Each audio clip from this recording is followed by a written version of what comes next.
Police अधिकाऱ्यावर कारवाई झालीच पाहिजे। पुलिस की मनमानी नहीं चलेगी, नहीं चलेगी।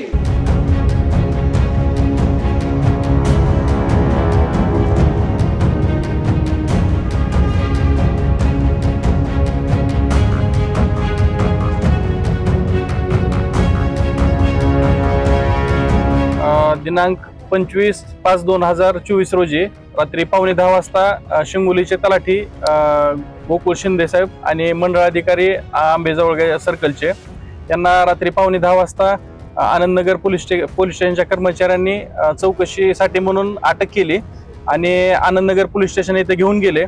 त्याबाबतची कार्यालयाला किंवा त्यांनाही याबाबतची कुठलीही पूर्वकल्पना दिलेली नव्हती। त्यांचं जेवण चालू होतं। जेवण चालू असताना त्यांना तिथून अटक करण्यात आली। तिथून त्यांना पोलीस स्टेशनला नेऊन रात्री 1-1:30 वाजेपर्यंत बसवण्यात आलं। तिथं गेल्यानंतर ही नेमकं कुठल्या चौकशीसाठी बोलवलं याचा कुठलाही त्यांना उल्लेख करण्यात आला नाही, कशासाठी आणलं हे सांगण्यात आलं नाही। आणि त्याच्यानंतर ज्यावेळेस 4 वाजता त्यांना सांगितलं की तुमच्यावर FIR दाखल करण्यात आलेला आहे आणि असं तुमचं एक पोलीस रिन्युअलचं प्रकरण होतं ज्याच्यामध्ये तुम्ही अहवाल दिलेला होता। त्या अहवालामध्ये चुकीचा बॉन्ड सादर झालेला आहे, त्या चौकशीमध्ये आलेला आहे आणि त्या चौकशीच्या अनुषंगानं अशा एका बरमगावच्या जाधव नावाच्या व्यक्तीनं आपल्या विरुद्ध फिर्याद देऊन आपल्यावर गुन्हा दाखल करण्यात आलेला आहे।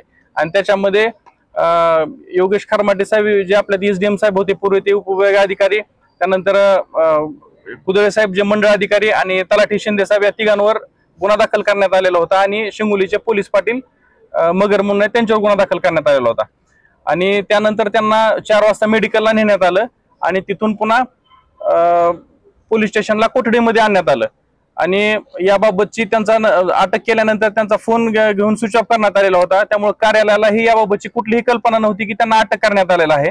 आणि ज्यावेळेस दुपारी 12-1 वाजता त्यांचा फोन लागत नाही, नैसर्गिक आपत्तीचे इथं पंचनामे चालू असताना ज्यावेळेस गावातून फोन येले, तलाठी मंडळ अधिकाऱ्यांचे फोन लागत नाहीत हे लक्षात आल्यावर ज्यावेळेस चौकशी केली घरी गेल्यानंतर त्यावेळेस हा प्रकार उघडकीस आला की त्यांना अटक करण्यात आलेली आहे आणि ह्या गुन्ह्यामध्ये अटक करण्यात आलेली आहे।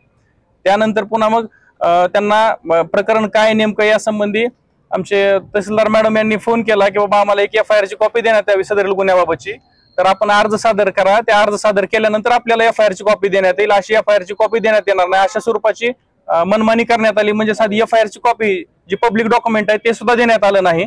आणि ज्यावेळेस कोर्टामध्ये हजर करण्यात आलं रविवारी 26 तारखेला, त्यानंतर त्यांना 1 दिवसाची PCR देण्यात आली आणि न्यायालयात जामिनासाठी हजर केल्यानंतर त्या दिवशी रात्री नंतर आम्हाला DYSP साहेबांकडून मॅडमना कॉपी मिळाली FIR ची। मग सर्वांनी कॉपी वाचली, त्या अनुषंगाने आम्ही दुसऱ्या दिवशी बेल ऍप्लिकेशन कोर्टामध्ये दिलं आणि कोर्टाचे हे निदर्शनास आणून दिलं की जो काय गुन्हा दाखल करण्यात आलेला आहे तो बेकायदेशीर आहे। दाखल करून कुठलीही पूर्व परवानगी न देता एखाद्या सराईत गुन्हेगाराला ज्याप्रमाणे वागणूक दिली जाते अशा प्रकारची वागणूक त्यांना दिली गेली।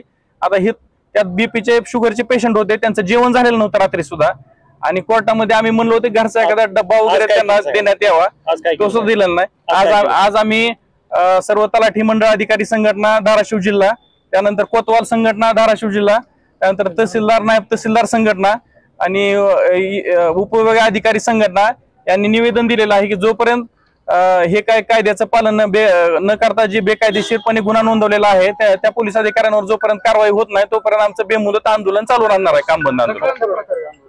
काम बंद आंदोलन राहणार आहे आमचं। ABP माझा, उघडा डोळे बघा नीट।